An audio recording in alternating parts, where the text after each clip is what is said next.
Dans cette vidéo, nous allons voir 4 choses que le diable essaie de faire d'après la Bible. Mais d'abord, est-ce que le diable existe? Dans la Bible, s'il y a clairement un Dieu qui existe et qui veut notre bien, il y a tout aussi un ennemi qui veut nous séduire pour nous éloigner de Dieu. Et pour lui, son but n'est pas notre bien-être. Alors si vous ne croyez pas en l'existence de Dieu, je vous invite quand même à découvrir qui il est et l'influence qu'il peut avoir d'après nos écrits et notre expérience, parce que peut-être que ça peut vous parler.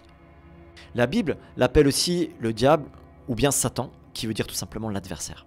Et il y a une forme de mystère autour de son apparition, pour être tout à fait honnête. Il y a quelques textes qui donnent des indications, mais il n'est pas simple de pouvoir comprendre réellement son origine. On sait en tout cas qu'il était un ange, qu'il s'est rebellé contre Dieu et qu'il a pris une partie des anges avec lui qu'on appelle les anges déchus. En fait, la Bible est un livre à la base qui parle de Dieu et des hommes principalement. Elle présente un Dieu qui aime les êtres humains et qui cherche à être en relation avec eux. Mais on voit tout au long de cette histoire que Dieu livre une bataille pour délivrer les hommes des puissances du mal dont Satan est le chef. Et on découvre notamment dans un texte de l'apôtre Paul que nous ne sommes pas censés ignorer ses intentions. Donc il est quand même bon de savoir dans les grandes lignes quelles sont ses grandes stratégies pour ne pas facilement se laisser prendre au piège. Il y a une chose d'abord qui est certaine et qu'il faut dire très clairement, c'est qu'il est moins puissant que Dieu. Mais il garde aujourd'hui encore une certaine puissance sur le monde et Jésus l'appelle tout de même le prince du monde. Et l'apôtre Jean, lui, il affirme carrément que le monde entier est sous la puissance du mal. Il n'est pas vraiment cette bête rouge à 3 cornes qu'on s'imagine parfois dans l'imaginaire collectif, mais dans la Bible, en fait, on le découvre plus sournois, plus mielleux, plus vicieux. Et il est dit que Satan se déguise en ange de lumière. Et on le voit dès le tout début, dans la Genèse, au 2e chapitre, dès le début de la Bible, en fait, quand il fait son apparition sous la forme d'un serpent, qui s'adresse à Adam et Ève, qui représentent dans la Bible les premiers êtres humains. Et la première chose qu'il fait, c'est qu'il essaie de mettre le doute dans leur tête. Est-ce que Dieu a réellement dit? Dieu a-t-il réellement dit qu'il ne faut pas faire ci, qu'il ne faut pas faire ça? En fait, la première chose que le diable essaie de faire, c'est de semer le doute dans nos têtes. C'est de nous faire douter de ce que Dieu a dit.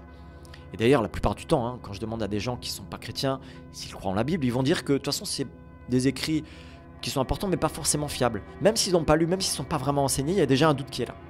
Il y a une histoire que Jésus raconte, qui est sous forme de parabole, et en fait, il met en scène quelqu'un qui sème dans son champ. C'est une histoire très connue dans ces paraboles, et en fait, cette semence, elle représente la parole de Dieu.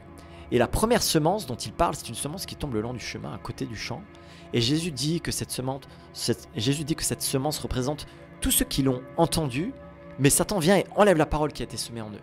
Donc Satan, en fait, il vole la semence qui a été semée dans le cœur des gens et il cherche toujours à immiscer le doute. Tu vois bien, ça peut pas être vrai. Si Dieu est bon, il ne laisserait pas faire ceci ou cela, il n'y aurait pas toutes ces injustices. Et on entend plein d'autres voix comme ça qui nous poussent à vouloir nous déconnecter de Dieu et à nous débrouiller par nous-mêmes pour finalement ne plus dépendre de lui. La deuxième chose que le diable cherche à faire, c'est de diviser.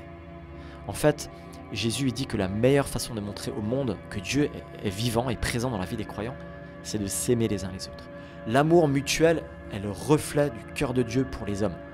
De même qu'il a donné son Fils pour toutes nos fautes, en fait, il nous appelle maintenant à chercher l'intérêt de l'autre en premier. Donc le diable, lui, il fera tout pour qu'il y ait des querelles et des divisions, des disputes. Il fera tout pour animer des sentiments de jalousie, d'envie ou d'amertume. Et lorsqu'il dit que nous n'ignorons pas les intentions de Satan, c'est juste après avoir indiqué qu'il est important de pardonner à ceux qui nous ont fait du tort. Donc le diable, il cherche à semer la discorde et à diviser pour mieux régner, comme dit le dicton. Troisièmement, le diable cherche à t'accuser. Avec les divisions, le diable, il cherche à isoler et à accuser, à mettre à part. Il est appelé aussi l'accusateur des frères et sœurs. Donc il arrive souvent qu'on s'en veut au final d'avoir fait du mal, en particulier à ceux qu'on aime. Alors, on s'en veut terriblement et on se laisse accuser nous-mêmes par toutes sortes de paroles négatives. Tu ne mérites pas toutes les proches, ceux qui t'aiment. De toute façon, tu as toujours été quelqu'un d'un peu différent, à part, atypique. On a des pensées noires comme ça qui nous tourmentent. Et puis la culpabilité nous assaille et nous pousse vers l'isolement.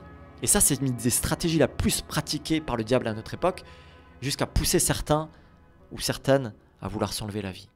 Et c'est aussi pour cela que, en lisant la Bible, qui contient les paroles de Dieu, en fait, il y a énormément de versets qui nous rappellent que nous sommes aimés, que nous sommes pardonnés.